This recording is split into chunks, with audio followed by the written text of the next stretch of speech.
आमचा महेंद्र उभा आहे आणि इथे अजून दोन उभे आहेत.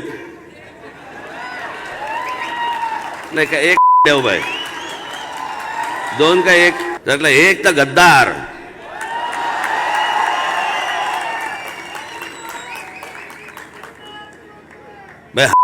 शब्द हा पण कमी पडेल.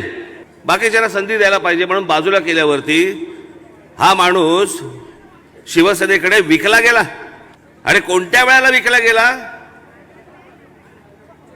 हे 6 नगरसेवक घेऊन विकला गेला ज्या वेळेला माझा मुलगा हॉस्पिटलमध्ये होता. त्यावेळेला हा माणूस पैसे घेऊन तिकडे विकला गेला. तो विकला गेलाच.